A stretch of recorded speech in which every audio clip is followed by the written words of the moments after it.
মা কানা মুহাম্মাদুন আবা আহাদিম মির রিজালিকুম ওয়ালাকিন রাসূলুল্লাহ।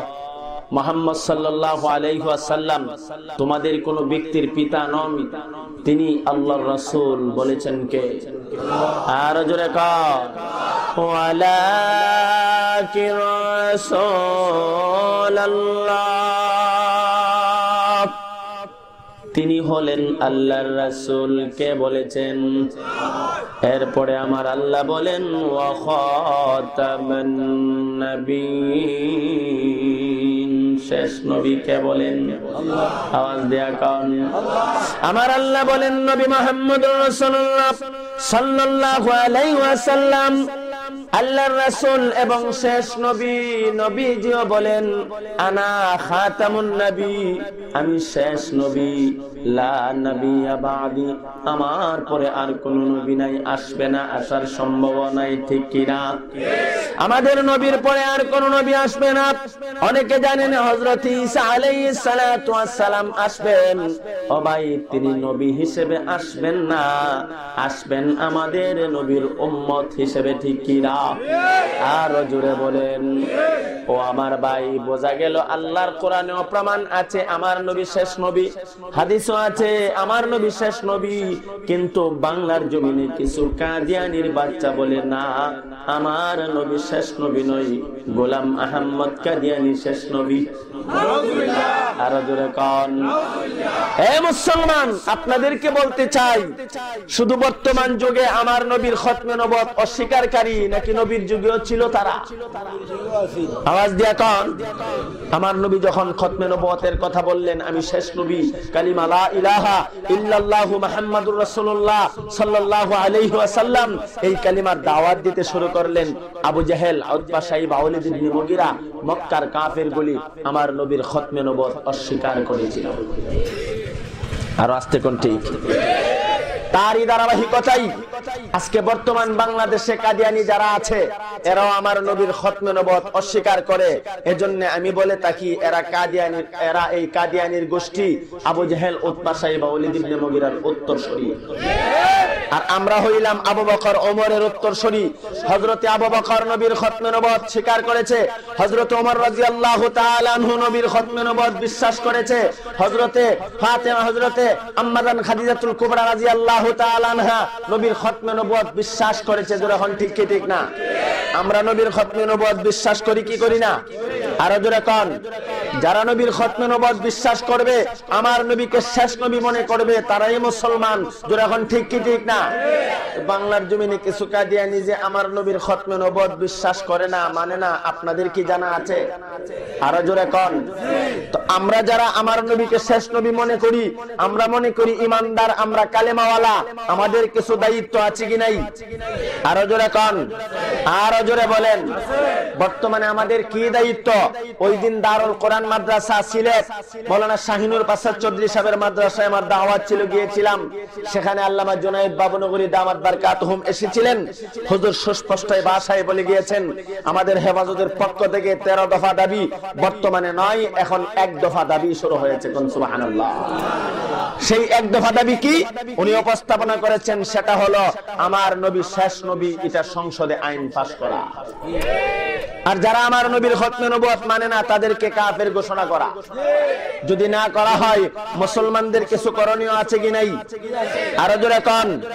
ইদানিং কালে আপনারা লক্ষ্য করেছেন, উলামায়ে কেরাম কাদিয়ানীদের বিরুদ্ধে মানববন্ধন করে যাচ্ছেন, মিছিল করে যাচ্ছেন, সমাবেশ করে যাচ্ছেন। কেন? এটা কি কোনো সম্পত্তির জন্য? কাদিয়ানীদের সাথে আমাদের পৈতৃক কোনো সম্পত্তি, লেনদেন, কোনো ঝামেলা নাই, তাদের সাথে ব্যক্তিগত কোনো দ্বন্দ্ব নেই। আজকের এই আন্দোলন, মানববন্ধন আমাদের নবীজির খতমে নবুয়ত টিকিয়ে রাখার আন্দোলন। আর যারা এখন ঠিক কি ঠিক না? এই কাদিয়ানির বাচ্চারা গোলাম আহমদ কাদিয়ানিকে শেষ নবী মনে করে, আমার নবীকে শেষ নবী মানে না। তারা বাংলায় থাকে, এজন্য উলামায়ে কেরাম আওয়াজ তুলেছে, তারা বাংলার জমিনে থাকতে পারবে না। আর যারা এখন ঠিক কি ঠিক না? আমি আপনাদেরকে বলতে চাই, এই কাদিয়ানির গোষ্ঠী বাংলাদেশে থাকতে পারবে, কোনো মাথা ব্যথা আমাদের নাই। যদি কোনো হিন্দু বাংলাদেশের নাগরিক হিসেবে বাংলাদেশে থাকতে পারে, বৌদ্ধ বাংলাদেশের নাগরিক হিসেবে বাংলাদেশে থাকতে পারে, খ্রিস্টান বাংলাদেশের নাগরিক হিসেবে বাংলাদেশে থাকতে পারে, কাদিয়ানীও বাংলাদেশের নাগরিক হিসেবে বাংলাদেশে থাকতে পারবে, তবে মুসলমান হিসেবে নয়। আমাদের দাবি বর্তমান সরকার বাহাদুরের কাছে অতিলম্বে যদি ওই কাদিয়ানীদেরকে সংসদ থেকে কাফের ঘোষণা না করা হয়, তাহলে আমাদের মানববন্ধন আন্দোলন অব্যাহত থাকবে, ঠিক কিনা? আপনারা অবশ্যই অবগত আছেন, আগামী 27শে ফেব্রুয়ারি ব্রাহ্মণবাড়িয়া কাজীপাড়া ঈদগাহ মাঠে শাইখুল ইসলাম আল্লামা আহমদ শফি দামাত বারকাতুহুমের নেতৃত্বে ওনার নির্দেশে বিশাল এক সমাবেশ, আর সমাবেশের উদ্যোগ হলো খতমে নবুয়ত টিকিয়ে রাখা, কাদিয়ানীদেরকে সরকারিভাবে সংসদ থেকে কাফের ঘোষণা করা। আরো জোরে এখন ঠিক কিনা? এ ভাই অপেক্ষা করেন, মুরব্বীরা 27 তারিখ আমাদেরকে পরামর্শ দিবেন, আমাদেরকে সিদ্ধান্ত দিবেন। যদি এমন সিদ্ধান্ত এসে যায় ওই কাদিয়ানীদের সাথে জিহাদ করার জন্য বুকের তাজা রক্ত ঢেলে দিয়ে মাথায় কাপড়ের কাপড় বেঁধে নেবার জন্য কারা কারা করে আসেন, হাত তুলে দেখা।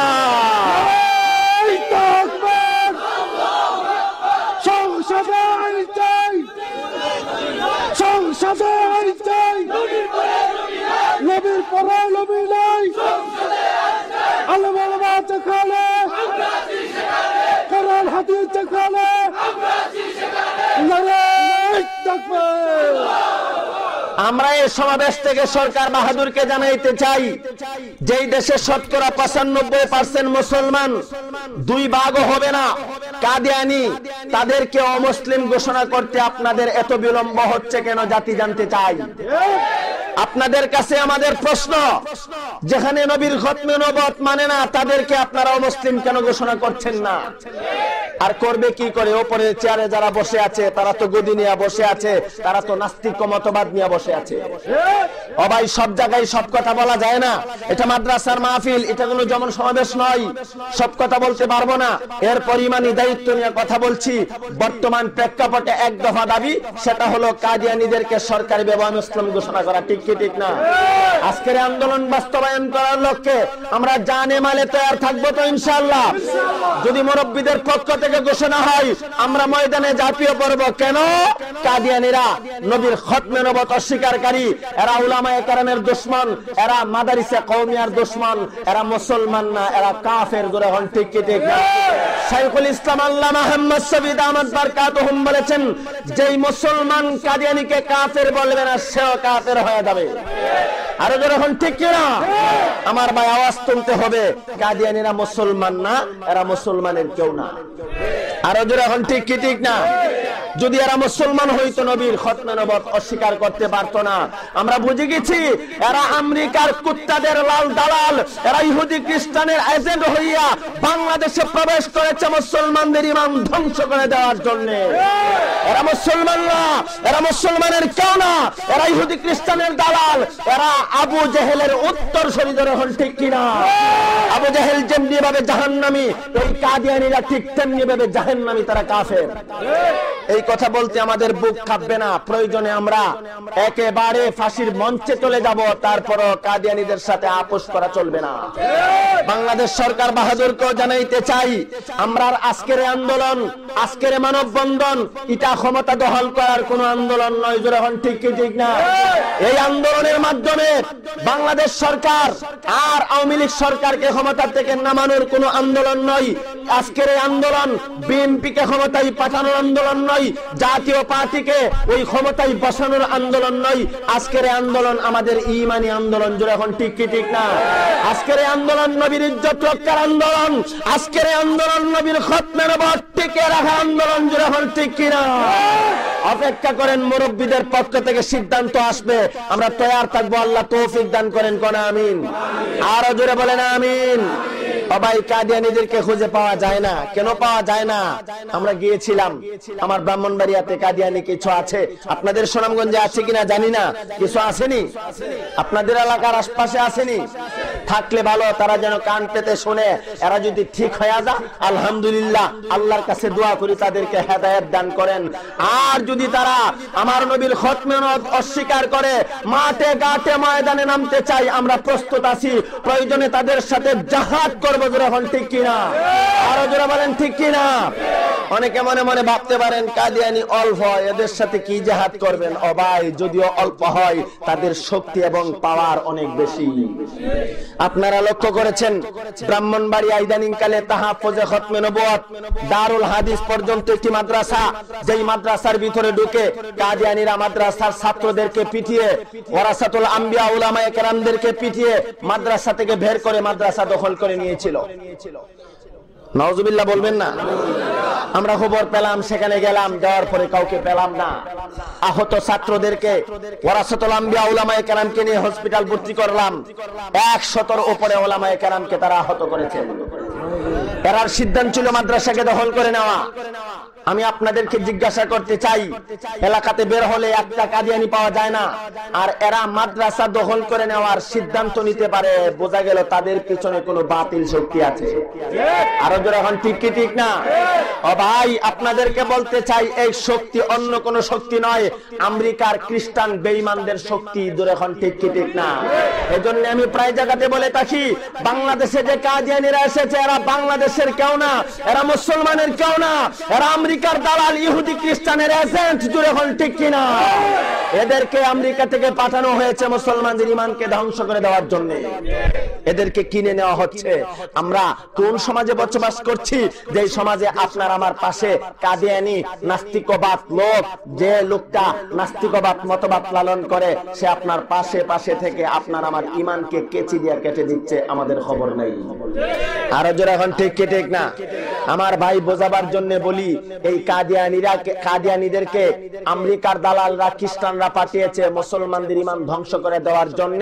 যদি একটা মানুষকে খতমে নবুয়ত অস্বীকার করাতে পারে, তাহলে জাহান্নামের সদস্য বানিয়ে দেওয়া হবে। বড় কৌশলে তারা চলছেন। এজন্য ওলামায়ে কেরাম তো আর বুঝবার বাকি নাই, এরা তো এত ব্যাককল না। যদি এখন ঠিক কি ঠিক না? এ ভাই, এমন একটা যুগে আমরা উপনীত হয়েছি, যেই যুগে ইহুদি খ্রিস্টানরা, বেঈমানরা, নাস্তিক মুরতাদেরা মানুষের ঈমানের উপর আঘাত হানছে। কিছুদিন পর পর দেখা যায় এক একটা বেঈমান আর নাস্তিকের আবির্ভাব হয়। কিছুদিন আগে একটা নাস্তিকের আবির্ভাব হয়েছে, সে নাকি আল্লাহকে শয়তান বলে গালি দিয়েছে। আপনারা কি তার কথা শুনেছেন?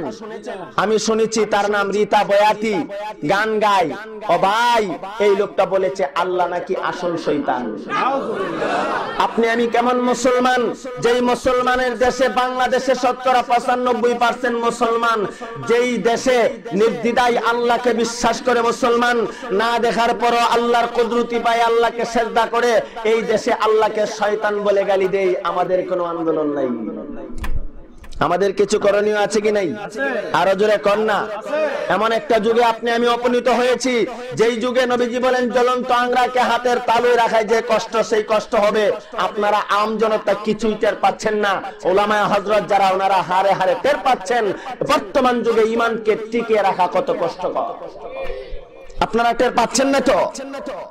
এজন্য আমার ভাই, আমি যেই কথা বলতে চাই, নাস্তিক মুরতাদ বেঈমানদের আবির্ভাব কিছুদিন পর পর এক একটা বের হয়। আমার নবীর সুন্নতের কটূক্তি করনেওয়ালা কিছুদিন পর পর একটা বের হয়।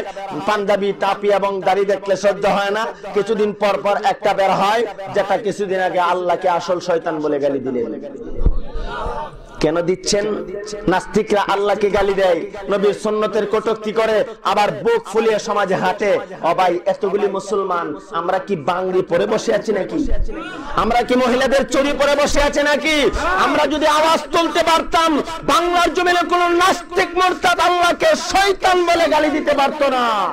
মুসলমান উম্মতে মুহাম্মদী যদি আওয়াজ উঁচা করতেন, তখন এই বাংলাদেশের জমিনে ওয়ারাসাতুল আম্বিয়া উলামায়ে কেরামকে কুত্তার বাচ্চা বলে গালি দিতে পারতো না।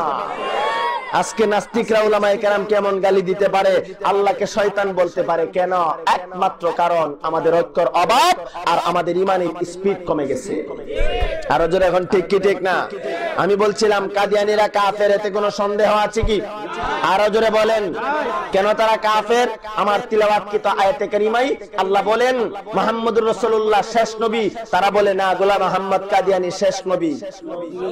আরো জোরে কর, আমার নবী যে শেষ নবী, এর প্রমাণ দলিল আছে কি নাই? আওয়াজ দিয়া কর না। মা কানা মুহাম্মাদুন আবা আহাদিম মির রিজালিকুম ওয়ালাকিন রাসূলুল্লাহ ওয়ালাকিন রাসূলুল্লাহি ওয়া খাতামান নাবিয়্যিন ওয়া কানা আল্লাহু বিকুল্লি শাইইন আলিমা। এটা কার কথা? আল্লাহ তাআলা বলেন, মা কানা মুহাম্মাদুন আবা আহাদিম মির রিজালিকুম, মুহাম্মদ সাল্লাল্লাহু আলাইহি সাল্লাম তোমাদের কোন ব্যক্তির পিতা নন, তাহলে তিনি কে? আল্লাহ বলেন, ওয়ালাকিন রাসূলুল্লাহ, তিনি হলেন আল্লাহর রাসূল, ওয়া খাতামান নাবিয়্যিন, এবং শেষ নবী বলেছেন কে? আল্লাহ তাআলা বলেন, আমার বন্ধু মুহাম্মদুর রাসূলুল্লাহ আল্লাহর রাসূল এবং শেষ নবী, কিন্তু কাদিয়ানীরা কয় না, গোলাম আহমদ কাদিয়ানী শেষ নবী। ও ভাই, তাদের সাথে বহেজের ডাক দিলে দেখবেন আসবে না, কারণ তারা পূর্বেই দেখেছে তাদের নবী গোলাম আহমদ কাদিয়ানী ইমানদার কালেমাওয়ালার ডাকে আসে নাই, আর যতবার এসেছে ততবার পরাজয় বরণ করেছে।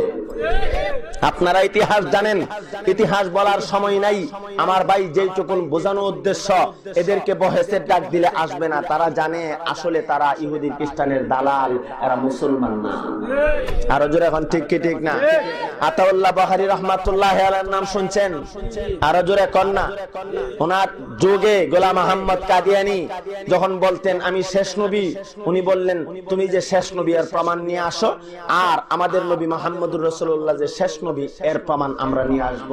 যে কোরআন এবং হাদিসের দলিল দিয়ে প্রমাণ করতে পারে সেই হবে শেষ নবী। সে অনেক লম্বা ঘটনা বলার সময় নাই। গোলাম আহমদ কাদিয়ানী তার দল বল নিয়ে চলে আসলেন, আর আল্লাহর ওলি আল্লামা আতাউল্লাহ বুখারী রাহমাতুল্লাহি আলাইহি আসলেন। বাহেস শুরু হয়ে গেল। গোলাম আহমদ কাদিয়ানীকে জিজ্ঞাসা করা হলো, তুমি যে নবী তার দলিল কি? তুমি যে নবী তার দলিল কি? সে বলে, কোরআনে আছে এমন যিনি শেষ নবী হবে ওনার নাম হবে আহমদ। যখন ঠিক কি ঠিক না? আমার নাম আহমদ। ও ভাই, কোরআনে এমন শব্দ আছে নি যার দ্বারা প্রমাণ হয় আমাদের নবী একটা নাম আহমদ? নাকি এই ওয়াজ জীবনে শোনেন নাই? দুনিয়াতে আল্লাহ আমার নবীকে মুহাম্মদ নামে প্রশংসিত করেছেন, আর কঠিন কিয়ামতের ময়দানে আমার নবীকে আল্লাহ আহমদ নামে প্রশংসিত করবেন। জোরে এখন ঠিক কি ঠিক না? দুনিয়াতে আমার নবীর নাম মুহাম্মদ, আর কঠিন কিয়ামতের ময়দানে আমার নবীর নাম হবে আহমদ। এই কথার দলিল প্রমাণ আছে কি নাই? এই দলিল নিয়ে গোলাম আহমদ কাদিয়ানী আমার নাম আহমদ। নাউজুবিল্লাহ কর না। তো আতাউল্লাহ বুখারী রাহমাতুল্লাহ আলাইহি এর কোরআনের আয়াত দিয়ে বুঝাইলে হবে না, তারে বুঝাইতে হলে তার মতন এমন যুক্তি দিয়ে বুঝাইতে হবে। তখন তাকে বলা হলো, তুমি যে নবী আহমদ শব্দ, তো তোমার পুরাটা নাম কি? আমার পুরা নাম গোলাম আহমদ। তো গোলাম আহমদ, গোলাম শব্দ রাখবা কোথায়? আমার কথা কি আপনারা বুঝতে পারতেছেন? আরো জোরে কর না। বহেস কিন্তু শুরু হয়ে গেল। তাকে জিজ্ঞাসা করা হলো, আহমদ হইলে শেষ নবী মানলাম, কিন্তু তোমার নাম তো গোলাম আহমদ, তো গোলাম শব্দ রাখবা কোথায়? কিছুক্ষণের জন্য গোলাম শব্দটা বাদ দিয়ে দিলাম। গোলাম আহমদ থেকে যদি গোলাম শব্দটা ডিলিট করা দেওয়া হয়, তাকে কি আহমদ, আর আহমদ তো শেষ নবী, সে নবী হয়ে গেল। এমনি আতাউল্লাহ বুখারী রাহমাতুল্লাহ আলাইহি ঠিক আছে, তো আমার নাম তো আতাউল্লাহ। আমার নাম কি? আতাউল্লাহ। নামের শুরু শব্দ ক্যান্সেল এবং ডিলিট দেওয়া যায় না। এরপরও তুমি যদি দিয়েছ, তাহলে আমিও আমার আতাউল্লাহ, আতা একটা শব্দ, উল্লাহর একটা শব্দ, আতা শব্দটা ক্যান্সেল দিলাম, বাকি থাকলো আল্লাহ। বাকি থাকলো কি? কারণ দুইটা শব্দে মিলে আতাউল্লাহ, একটা হইলো আতা আর একটা হইলো আল্লাহ। এখন ঠিক কি ঠিক না? তো আমার নামের শুরুতে আতা শব্দ আমি ডিলিট দিয়ে দিলাম, থাকলো কি? আরো জোরে কোন। তো এই আকীদা পোষণ করা যাবে না, কিন্তু তোমার যুক্তির সাথে আমার যুক্তি দাঁড় করানোর জন্য তুমি যেহেতু তোমার নামের শুরুতে গোলাম শব্দ বাদ দিয়া নবী হতে চাও, আমিও আমার নামের শব্দের শুরুতে, আমার নামের শব্দের শুরুতে আতা শব্দ বাদ দিয়া আল্লাহ হতে চাই। আর আমি যদি আল্লাহ হয়ে যাই, তোমার মতন এমন বদবক্তকে আমি নবুয়ত দিতে পারি না। তুমি গোলাম শব্দ বাদ দিয়া নবী হয়ে গেল, আর আমি আতা শব্দ বাদ দিয়া আল্লাহ হয়ে গেলাম। কতক্ষণের জন্য আমি আল্লাহ হইয়া বলি তুমি নবী না, তুমি হইল একটা কাফের। এই বহেছে জনসাধারণ যারা ছিল তারা বুঝবার বাকি নাই। কোরআন হাদিস যদিও না বুঝে, যুক্তি বুঝে কি বুঝে না? আর জোরে কর না। এ ভাই, গোলাম মোহাম্মদ কাদিয়ানী যে একটা বন্ড, একটা মিথ্যুক নবী, কাযযাব নবী, এতে কোনো সন্দেহ আছে কি? ও ভাই, কত যুগে কত কাযযাব নবী এসেছে। মুসাইলামাতুল কাযযাবের নাম আপনারা শুনেন নাই? আর জোরে কর না। আমাদের নবীজি বলে গেছেন 30 জন মিথ্যা নবীর দাবিদার আসবে। এই পর্যন্ত 28 জন হয়ে গেছে ওলামায়ে কেরামের মতামত, আরো 2 জন আসবে। এর আন্দোলন আমাদেরকে গড়ে তুলতে হবে কি হবে না? আরো জোরে কর না, আরো জোরে কর। ও ভাই, আমার নবীর খতমের অস্বীকার করে তারা যেমন কাফের, নবীজির যুগে একদল আমার নবীর খতমে নবুয়ত অস্বীকার করেছে, তারাও কাফের, যেমন আবু জাহেল, উতবা সাইবা, তার উত্তরসূরিরা। আবু জাহেল নবীর খতমে নবুয়ত মানছেনি? আরো জোরে কর না। বরং বলেছে আমার নবী পাগল, আমার নবী জাদুঘর। ঠিক কি ঠিক না? প্রকান্তরে আল্লামা তকি ওসমানী ওনার রিসালাতে একটা ঘটনা আনছেন। আবু জাহেল যদিও আমার নবীর খতমে নবুয়ত বিশ্বাস করতে পারে নাই, আমার নবীর খতমে নবুয়ত অস্বীকার করেছে, আর আবু জাহেলের ঘরে আবু জাহেলের সন্তান খতমে নবুয়ত বিশ্বাস করে কালিমা পড়ে মুসলমান হয়ে গেছে। আর জোরে কন্যা সুবহানাল্লাহ। আবু জাহেল আমার নবীর খতমে নবুয়ত বিশ্বাস করে না, আমার নবীকে শেষ নবী মানে না, পাগল বলে, জাদুঘর বলে। আর আমার আল্লাহর কুদরতের কারাসীমা, আল্লাহ তাআলা আবু জাহেলের ছেলেকে খতমে নবুয়ত বিশ্বাস করাইয়া কালিমা পড়াইয়া নবীর সাহাবী বানায়া দিয়েছে। আবু জাহেল কয় আমার নবী বাটপার, জাদুঘর, শেষ নবী নয়। আর আবু জাহেলের ছেলে বলে না, নবী মুহাম্মদুর রাসূলুল্লাহ সত্য নবী। কন্যা সুবহানাল্লাহ। কেমনে মুসলমান হইলেন আমি কি বলবো? আমি না, ঘটনাটা মিশকাত শরীফে আছে। আল্লামা তকি ওসমানী দামাত বারকাতুহু ওনার রিসালাতে ঘটনাটা আনছেন। আবু জাহেলের ছেলে হযরত ইকরামা রাদিয়াল্লাহু তাআলা আনহু কালিমা পড়েছেন, মুসলমান হয়েছেন। কেন? এর পিছনে কারণ আছে কি নাই? আবু জাহেল সকলকে ডেকে ডেকে বলেন মুহাম্মদ পাগল, জাদুঘর, সে আবার শেষ নবী হয় কি করে? আবু জাহেলের ছেলে বলেন একটু পাগল দেখার জন্য যাব, গিয়ে দেখে আমার নবী বসে বসে কোরআনে কারীম তেলাওয়াত করে। আর জোরে কর না, আর জোরে বলেন। ওই আবু জাহেলের ছেলে আমার আপনার নবী বিশ্বনবী রাহমাতুল লিল আলামিনের পবিত্র জবান মোবারক থেকে কোরআনে কারীমের তেলাওয়াত শুনে আর মনে মনে ভাবে আমার আব্বা আবু জাহেল বলে নবী মুহাম্মদ জাদুঘর, পাগল, সে নাকি শেষ নবী নয়। কিন্তু ওনার কোরআন তেলাওয়াত প্রমাণ করে উনি আসলে শেষ নবী। উনি পাগল না, পাগল হতে পারে না। যদি উনি পাগল হয়ে যাইতেন তাহলে পাগলের আগের কথা পিছনের কথা সেন্টেন্সের মিল থাকে না, ভুল হয়ে যা। ঠিক কি ঠিক না? যে লোকটা পাগল হয়, এখন দেখবেন আপনাকে বলতেছে চাচা আমাকে 5টা টাকা দেন, একটু পরে আবার আপনাকে এসে এই লোকটাই বলে ভাই আমাকে 10টা টাকা দাও। চাচারে ভাই রাখে পাগল, কারণ তার তো মাথার তার নাই। ঠিক কি ঠিক না? আরো জোরে কর না। এই তার আপনি আমাকে আল্লাহ দিছে কি দিছে না? ভালো মন্দ বোঝার যোগ্যতা আল্লাহ দিছে কি দিছে না? ভালো মন্দ বোঝার পরেও যদি পাগলের মতো কেউ আচরণ করে, নাস্তিক্যবাদ লালন করে, সে কিন্তু আবু জাহেলের দলের হয়ে যাবে।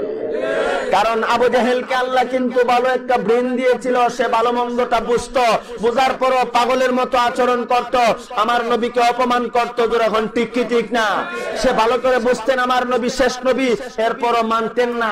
আর আবু জাহেলের ছেলেকে আল্লাহ কালিমা পড়াইয়া মুসলমান বানাইয়া দিয়েছেন। কেন? আল্লাহ তাকে একটা ভালো মন্দ বোঝার যোগ্যতা দান করেছিলেন, সে বুঝতেন, মানতেন। ঠিক কিনা?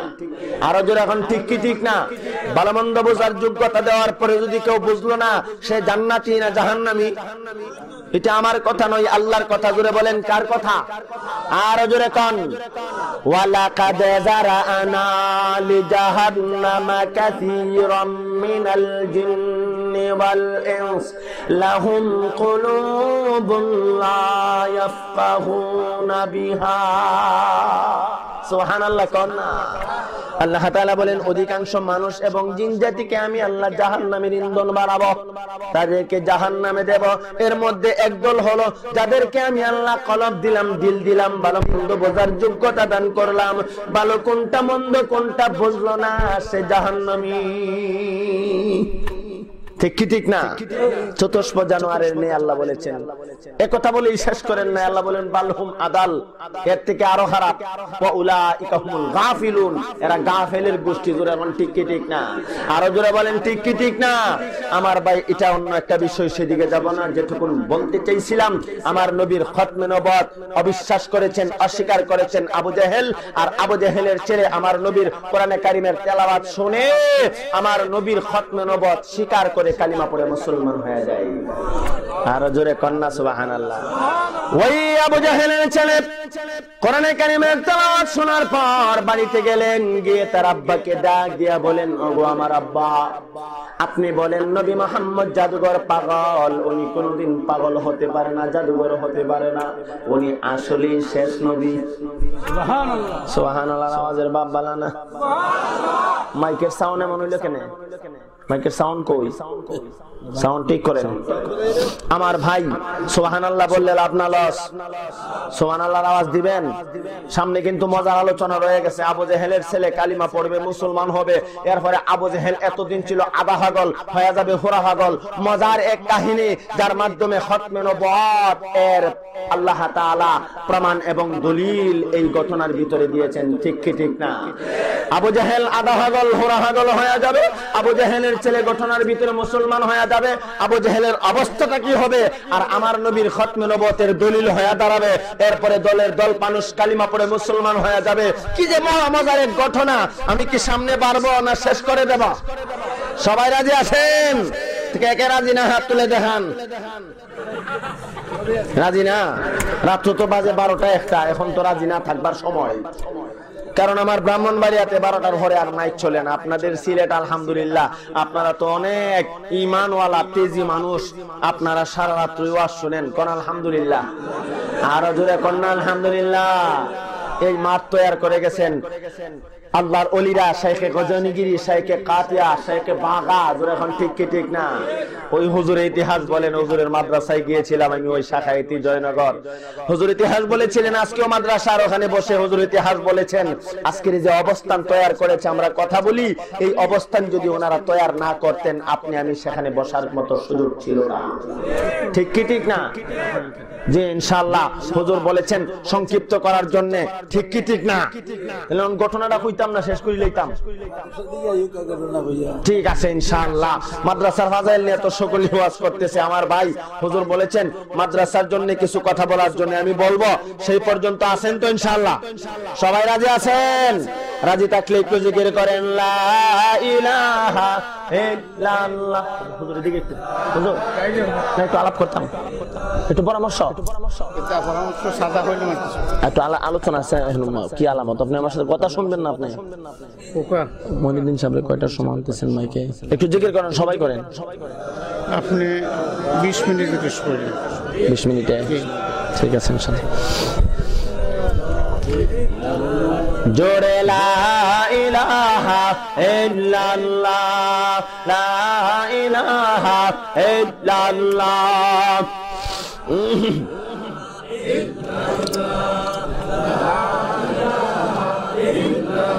আওয়াজ আরো উঁচা করেন, আরো জোরে আওয়াজ উঁচা করেন, সকলে মহব্বতের সাথে বলেন, লা ইলাহা ইল্লাল্লাহ, লা ইলাহা ইল্লাল্লাহ।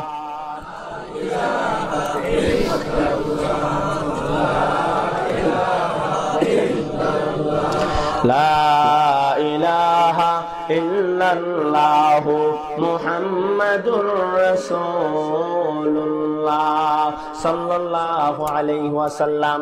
আমার ভাই, আমি বলছিলাম আবু জেহেলের ছেলে নবীজির কোরআনে কারীমের তেলাওয়াত শুনলেন, আর এই কোরআনে কারীমের তেলাওয়াত শোনার পর তার ভিতরে আল্লাহর কোরআনের নূর আমার আল্লাহ ঢুকাইয়া দিলেন। কোরআনের তেলাওয়াতের মাধ্যমে ঈমানের নূর বাড়ে না কমে? আরো জোরে কন্যা। ওয়া ইযা তুলিয়াত আলাইহিম আয়াতুহু যাদাতুহুম ঈমানা। কোরআনে কারীমের তেলাওয়াত যখন ঈমানদার শুনে, তার সামনে যখন কোরআনে কারীমের আয়াতগুলি পড়া পড়া শোনানো হয়, ঈমান বাড়ে না কমে? আরো জোরে কন্যা। ওই আবু জাহেলের ছেলে হযরত ইকরামা রাদিয়াল্লাহু তাআলা আনহু নবীজির কোরআনে কারীমের তেলাওয়াত শুনলেন। কোরআনের জিন্দা নূর, আল্লাহ কোরআনের জিন্দা মুজিজা তার অন্তরের ভিতরে ঢুকায়া দিলেন। সে বাড়িতে গেলেন, তার আব্বাকে বললেন আমি কালিমা পড়ব, মুসলমান হয়ে যাব। ও ভাই, কিভাবে কালিমা পড়লেন, কিভাবে মুসলমান হলেন, সে অনেক লম্বা কথা, সেদিকে আর যাব না যেহেতু সময় স্বল্প। আমার ভাই, যেই কথাটা আমার বোঝানোর উদ্দেশ্য ছিল সেটা হলো আপনাদেরকে যেটা বুঝাইতে চাই, আবু জেহেল নবীর খতমে নবুয়ত অস্বীকার করেছে, আর আবু জেহেলের ছেলে নবীর খতমে নবুয়ত বিশ্বাস করে কালিমা পড়ে মুসলমান হয়ে গেছে। এর কারণ কি? নবীজির পবিত্র জবানের পবিত্র কোরআনে কারীমের তেলাওয়াত। ঠিক কি ঠিক না? কোরআনের বরকত আছে কি নাই? আরো জোরে বলেন, কোরআনের বরকত আছে কি না? যেই কোরআন আবু জেহেলের ছেলে শুনেছে, কালিমা পড়ে মুসলমান হয়েছে, সেই কোরআন কি আপনাদের আশরাফুল উলুম মাদ্রাসায় পড়ানো হয়? আরো জোরে কোন? এটা তো সেই কোরআন, যেই কোরআন আল্লাহ লৌহে মাহফুজে সংরক্ষণ করেছেন। আরো জোরে কোন না? ঠিক কি ঠিক না? আরো জোরে বলেন। ও ভাই, সেই কোরআনের দাম মর্যাদা আছে কি নেই? আরো জোরে বলেন না। যেই কোরআন শুনলেই সওয়াব, শুনলেই সওয়াব। কোরআনের অর্থ আপনি বুঝেন আর না বুঝেন, কোরআনের প্রত্যেকটা হরফে হরফে আল্লাহ 10টা নেক আপনাকে দান করেন। কন্যা সুবহানাল্লাহ। কোরআনের এত মর্যাদা, যারা কোরআন শিক্ষা গ্রহণ করেছে, এই কোরআনের মর্যাদায় আল্লাহ তাদেরকে মর্যাদাবান বানিয়ে দেন। আরো জোরে কন্যা সুবহানাল্লাহ। আরো জোরে বলেন। ও ভাই, আপনাদের এই মাদ্রাসায় ছোট ছোট বাচ্চারা কোরআন পড়ে, এরা আপনার ভাতিজা, আপনার ভাই, আপনার বয়সে ছোট, দেখা যায় কোথাও গেলে তার সম্মান আপনার থেকে কম নয়, বরং বেশি।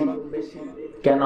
একমাত্র কারণ, যার সিনার ভিতরে আল্লাহর কোরআনকে জায়গা দিয়েছে, তার মর্যাদা আল্লাহ দুনিয়াতে এবং আখিরাতে উভয় জাহানে বাড়াইয়া দিয়েছে। আরো জোরে এখন ঠিক কি ঠিক না? এই জন্য আমার ভাই, কোরআন নিজে শিখবো, আমার পরিবার পরিজনকে কোরআন শিখাবো। রাজি আছি তো ইনশাআল্লাহ? আরো জোরে এখন রাজি আছি তো ইনশাআল্লাহ? ও ভাই, কোরআন শিক্ষা করা, সন্তানকে শিক্ষা দেওয়া, এটা কিন্তু প্রত্যেকের উপরে আল্লাহ তাআলা ফরজ করেছেন। তলাবুল ইলমি ফারিজাতুন আলা কুল্লি মুসলিমিন ওয়া মুসলিমা। নবী বলেন, প্রত্যেকটা মুসলমান নরনারীর উপরে ধর্মীয় ইলম শিক্ষা, কোরআন হাদিসের ইলম শিক্ষা করা ফরজ। যে কোরআন আপনাদের এই মাদ্রাসায় শিক্ষা দেওয়া হয়, এই কোরআনের ইলম শিক্ষা করা ফরজ কি ফরজ না? আওয়াজ দিয়া কোন? তো আপনারা অনেকে শিখতে পারছেন না। ও ভাই, মনে কষ্ট না নিয়ে আবেগের সাথে বসে থাকেন আর নিয়ত বানায় নেন, আমি কোরআনের হাফেজ হতে পারলাম না, আমি কোরআন শিখতে পারলাম না, আমার সন্তানটাকে কোরআন শেখায়া যাব, আমার সন্তানটাকে কোরআনের ইলম শেখায়া যাব। যেটা এখন ঠিক কি ঠিক না? কেন? আপনি চিরদিন দুনিয়াতে থাকবেন না, দুনিয়া থেকে বিদায় হয়ে যাবেন, আর এই কোরআন আপনার সন্তান পড়বে। কবর কি খবর কিয়া হয় রিসালাতে পড়েছি, এই কোরআন আপনার সন্তান আপনার এই মদ্দাপুর বসে বসে মাদ্রাসায় পড়লো, আপনার কবরে কোরআন সাহায্যকারী হয়ে বসে গেল। আপনি ওই কবরে ঘুমায়া ঘুমায়া দেখবেন কোরআন আপনার মাথা বরাবর। আপনি ডাক দিয়া বলবেন, কোরআন তুমি আমার মাথা বরাবর সাহায্যকারী হয়ে চলে আসলা। কোরআন বলবে, আল্লাহর বান্দা, তুমি আমাকে পড়তে পারো নাই, পড়তে জানো নাই, কিন্তু মর্দাপুর মাদ্রাসায় তোমার সন্তান পড়ে, আমি কোরআনকে খতম করে তোমার নামে বসিয়ে দিয়েছে আমার আল্লাহ। সেজন্য আমি কোরআনকে তোমার জন্য কবরের সাহায্যকারী বানাইয়া পাঠিয়ে দিয়েছে। আমি কোরআন তোমার সাহায্যকারী হয়ে গেলাম। এ আল্লাহর বান্দা, তোমাকে জান্নাত পর্যন্ত পৌঁছায়া দেওয়ার জিম্মাদারি নিলাম। নিজে কোরআন শিখছেন না, সন্তানকে শিখাইছেন, এতে করে কবরওয়ালা হাসরের মাঠে আল্লাহর নবী বলেন, নূরের টুপি পরিধান কইরা হাফেজে কোরআনের আলেমের বাবারে আল্লাহ আরশের নিচে জায়গা দিবেন। সুবহানাল্লাহ। তাহলে কোরআন নিজে শিখলো লাভ, শিখতে পারেন নাই সন্তানকে, ছোট ভাইটাকে কোরআন শিখাইলে লাভ আছে কি নেই? আরো জোরে কর। হে ভাই, ভালো করে শুনেন, আপনি তো চিরদিন দুনিয়াতে থাকবেন না, এই দুনিয়া থাকার জায়গা না। যেদিন আপনি দুনিয়া থেকে বিদায় হয়ে যাবেন, আপনার কোরআনে হাফেজ সন্তান, আলেম সন্তান আপনার জানাজার নামাজ পড়াইয়া আপনাকে কবরে শোয়াইয়া ওই মাটি চাপা দিয়া পবিত্র কোরআন থেকে সূরা ইয়াসিন তেলাওয়াত করতে ভুল করবে না। ইমাম গাজালি রাহমাতুল্লাহি আলাইহি লেখেন, এই সন্তান যখন মা বাবার জন্য কোরআনে কারীম তেলাওয়াত করে করে আল্লাহর দরবারে বকশি দিবে আর বলবে, আল্লাহ, আমার মা আমার বাবা কত কষ্ট করে করে আমাকে কোরআন শেখায় গেল। আজকে চিরদিনের জন্য বিদায় নিয়ে অন্ধকার ঘর কবরে ঘুমায় গেছে। আল্লাহ আমি কোরআন খতম করে বকশি দিলাম, তুমি আল্লাহ পৌঁছায়া দাও। ইমাম গাজালি লেখে ওই কোরআনে কারিমের তেলাওয়াতের বরকতে আল্লাহ আপনি বাবার কবরের আযাব মাফ করিয়া দিবেন। তাহলে বোঝা গেল কোরআন শিখাইলে লাভ না লস? আরো জোরে কন না। আল্লাহ তাআলা আমাদের সকলকে কোরআন শিখবার তৌফিক দান করেন, কোন আমিন। যাদের সন্তান আছে প্রত্যেকের সন্তানদেরকে কোরআন শিখাবার তৌফিক দান করেন, কোন আমিন। ও ভাই, সন্তানদেরকে কেন কোরআন শিখাইলেন না? হাসরের মাঠে কিন্তু জবাবদিহিতা আছে, আছে কি নাই? এজন্য হাসরের মাঠে যেন জবাব না দিতে হয়, অন্তত পক্ষে মাদ্রাসায় সন্তানটাকে এনে দেন, কিছু চেষ্টা করেন। এরপরে যদি তার কপালে থাকে না, সে পড়ে না, অন্তত পক্ষে হাসরের মাঠে আপনার জবাবটা দিতে হবে না। বলতে পারবেন আল্লাহ দিয়েছিলাম মাদ্রাসায়, চেষ্টা করেছি, সে পড়লো না। ঠিক কি ঠিক না? এজন্য সন্তানকে মাদ্রাসা পর্যন্ত পৌঁছায় দেওয়ার দায়িত্ব আপনার আছে কি নেই? আপনি মা, আপনি পর্দার আলের মা বোনদেরকে বলতে চাই, আপনি মা হিসেবে আপনার দায়িত্ব, আমরা যারা পুরুষ আছি আমরা বাবা হিসেবে দায়িত্ব আমার সন্তানকে কোরআনের শিক্ষায় শিক্ষিত করা। ঠিক কি ঠিক না? আরো জোরে বলেন ঠিক কি ঠিক না? আজকে আমাদের সন্তানরা মা বাবার কথা শুনে না, শুনলে অল্প সংখ্যক, সংখ্যালঘু কিছু যুবক মা বাবার কথা শুনে। বেশিরভাগ সমাজের মধ্যে যুবকরা মা বাবার খেদমত করে না, কথা শুনে না। কেন? একমাত্র কারণ সন্তানকে মা বাবা ধর্মীয় আলেম শিখাই নাই, ধর্মীয় শিক্ষার অভাব। ঠিক কি ঠিক না? আল্লাহ তাআলা আমাদের সন্তানদেরকে কোরআন হাদিসের ইলম শিখাইবার তৌফিক দান করেন, কোন আমিন। সন্তানকে মাদ্রাসায় পড়াবেন, রাজি আছেন তো ইনশাআল্লাহ? আপনাদের কপাল ভালো তো। আগের যুগে আমরা তো দেখেছি ছোট সময় এলাকায় মাদ্রাসা ছিল না, দূরে দূরে গিয়ে পড়তে হইতো। হুজুররা তো পড়ে বলতে পারবে 5 গ্রাম 10 গ্রাম হাইটে গিয়ে মাদ্রাসায় পড়তে হইতো। এখন প্রত্যেকটা গ্রামে মাদ্রাসা। আপনাদের মধুরাপুর মাদ্রাসা, ও ভাই এত সহজ, এত সুন্দর সিস্টেম। এরপরে যদি সন্তানকে মাদ্রাসায় দেন নাই, আপনার মতো কপাল পোড়া আর নাই। দূরে এখন ঠিক কি ঠিক না? সন্তানকে মাদ্রাসায় দিবেন, কে কে রাজি আছেন হাত তুলে আল্লাহরে দেখান। নারে তাকবীর, নারে তাকবীর। মধুরাপুর মাদ্রাসা, নারে তাকবীর। আলহামদুলিল্লাহ, আল্লাহ কবুল করেন। সকলে বলুন আমিন। আরো জোরে বলুন আমিন। যাদের সন্তান আছে সন্তান দিয়ে মাদ্রাসার সাথে সহযোগিতা করবেন, মাদ্রাসার খেদমতে লেগে থাকবেন। 2 নাম্বার, যাদের সন্তান নাই, দেওয়ার মতো সুবিধাও নাই, আপনারা মাদ্রাসার সাথে একটা সুসম্পর্ক কায়েম করেন। মাদ্রাসার সাথে সুসম্পর্ক কায়েম করলে হাসরের মাঠে ইজন নাজাতের ওসিলা হয়ে যাবে। কোন ঠিক কি ঠিক না? যেমন সুসম্পর্ক আপনারা কায়েম করতেছিলেন আল্লামা খান সাহেব হুজুরের হাতে, অনেকে 10,000 5,000 যার যার তৌফিক দিয়ে যাচ্ছিলেন। এখন ঠিক কি ঠিক না? আপনার পকেটের টাকা, আপনার ইনকামের টাকা মাদ্রাসায় দিয়ে দিচ্ছেন কেন? কারণ আছে কি নাই? একটাই কারণ, এটা যদি হাসরের মাঠে নাজাতের ওসিলা হয়ে যা, আল্লাহ যদি এটাকে ওসিলা করে আমাকে মাফ করে দে। ঠিক কি ঠিক না? এজন্য আপনাদেরকে 2 নম্বরে কর্মসূচি দিয়ে যাব। আপনারা জানে মালে মাদ্রাসার খেদমতে থাকবেন, রাজি আছেন তো ইনশাআল্লাহ? প্রথম নাম্বার কর্মসূচি সন্তানকে মাদ্রাসায় দিবেন। দ্বিতীয় নাম্বার কর্মসূচি হলো জানে মালে মাদ্রাসার খেদমতে থাকবো, রাজি আছি না ইনশাআল্লাহ? আরো জোরে কোন রাজি আছি তো ইনশাআল্লাহ? আল্লাহ তাআলা আমাদেরকে তৌফিক দান করুন, সকলে বলুন আমিন। এখন জানে মালে যে রাজি আছেন, কিছুক্ষণ আগে তো আল্লাহর ওলি খান সাহেব হুজুরের হাতে দিয়েছিলেন। আমি মুসাফির মানুষ, বহু দূর থেকে এসেছি, আমার হাতে কি কিছু কেউ দিবেন? নগদ পারলে আলহামদুলিল্লাহ, নগদ না পারলে বাকিতে যে হুজুর 5,000 10,000 2,000 3,000 যে যেমন পারেন, যার যার তৌফিক অনুযায়ী। আমি মুসাফির মানুষ, বহু দূর থেকে এসেছি, আপনার জন্য, আপনার মা বাবার জন্য, আপনার ছেলে মেয়ের জন্য দোয়া করে যাব। আপনার মা বাবা কবরে ঘুমাইয়া ঘুমাইয়া অপেক্ষা করতেছে। ওই মধুরাপুর মাদ্রাসায় আমার সন্তান গিয়েছে, যদি আশরাফি সাহেবের হাতে মাদ্রাসার জন্য 2,000 5,000 টাকা দিত, আমার কবরে হয়তো আল্লাহ জান্নাতের বাগান বানায় দিতে পারতো। এখন ঠিক কি ঠিক না? এজন্য আপনার মা কবরে ঘুমিয়ে আছে, বাবা কবরে ঘুমিয়ে আছে, মা বাবার কবর যেন জান্নাতের বাগান হয়ে যা, সেই লক্ষ্যে যে যেমন পারেন, যার যার তৌফিক অনুযায়ী 2,000 5,000 10,000 1,000 যে যেমন পারেন ইনশাআল্লাহ। প্রথম নম্বরে কে আছেন? একটু হাতটা তুলবেন দেখি তো আমি।